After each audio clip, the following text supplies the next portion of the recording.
Welcome to the course overview for the Junior and Try or Duathlon events at the Sea2sky Challenge. This is a general overview to run you through the course. First up, we have the schedule, so please check the website and also the race manual for any updates. Please note the briefing times, registration times, arrival times, when you need to drop off your shoes, and obviously your start times. When you pick up your race number at registration, you'll have a number, as you can see here, that will be worn on your front during the run leg. You will also receive a couple of stickers. One that you can see here is a whole panel of stickers. Each are labelled as to where they go. You'll also receive a timing chip and a strap. Please make sure that both the timing chip and the strap are around the left ankle and secured nice and strongly. A couple of pieces of key information. Firstly, your race number. Make sure it is showing on the front during the run leg. During the bike ride, this is a non-drafting event, which means you need to leave 10 metres between yourself and the rider in front. No music devices can be worn at all during the race. You cannot cross the centre line at any stage. When you arrive on site on race morning, the transition will be laid out as you can see here, or very close to it. The Junior and Try Duathlon transition area will be at the back of the transition area next to the playground. So if you're looking at this map here, look at the bottom left hand corner. There will be one or two lines of transition racks. So it is a slightly longer run from the swim or the first run to the transition area. When you arrive on race morning, you do not need to re-check in. Bike racks are individually numbered, so you simply need to go into the transition area, find your bike rack position, rack your bike, and then get ready to race. Please do not leave any bulky items in transition, and there is roadside parking all around the event site. Please do not park on the bike course though, so anywhere but the bike course. The swim leg will be different to previous years. You'll be starting on the beach, swimming out to an orange buoy, turning and coming directly back into shore. For those doing the duathlon, it will be relatively straightforward. They will also be starting on the beach as per the triathletes.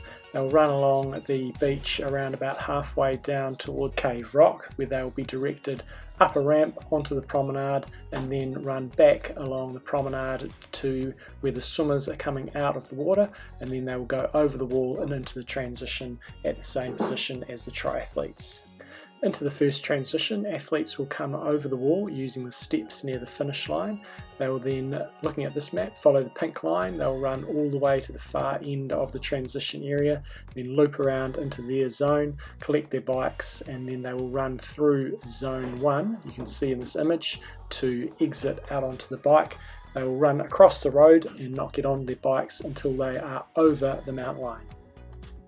The bike leg is made up of 3 laps where you ride up to Colenso Street and then you complete 3 laps. So you're making a right hand turn out of the transition area, going around the first corner, making a left hand turn into Head Street, which takes you up to Colenso, and then complete 3 laps of this sort of triangular course, which is all left hand turns. So really important to count those 3 laps, and then at the end of your 3rd lap you make a right hand turn down into Head Street and return to transition the same way that you came out.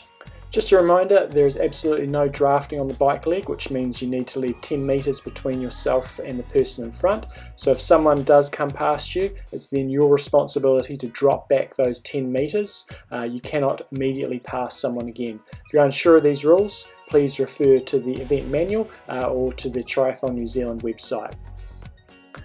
The second transition, you're basically retracing your steps in the opposite direction to what you did in the first transition. So you'll be running back through the main challenge area bike racks, and then you will rack your bike and run out the same way that you came in from either the first run if you were doing the duathlon or when you came in from the swim. So please have a really good look at this picture. It's important to get that second transition right. It's in a direct opposite to what you did first time round.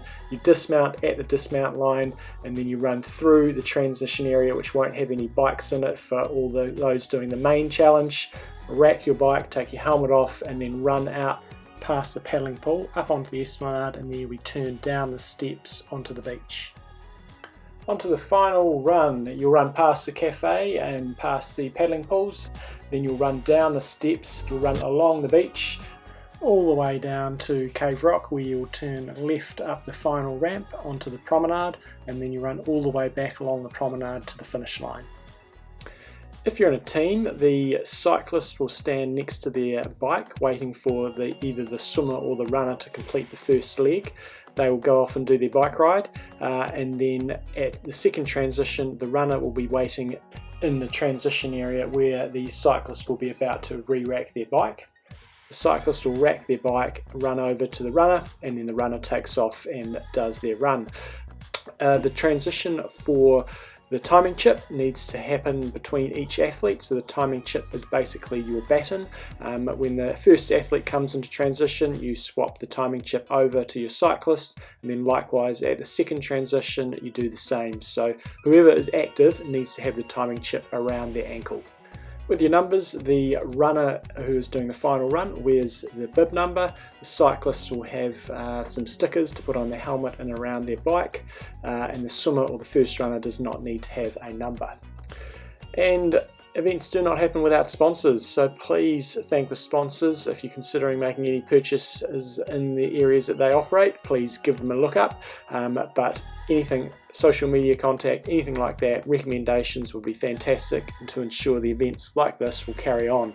This video is really just an overview of the course. Please read the course manual for further details. When you're out there, remember to smile. We're all supposed to be having a good time, and say thanks to Marshals because they're investing their time to make sure you can race. Have a fantastic event.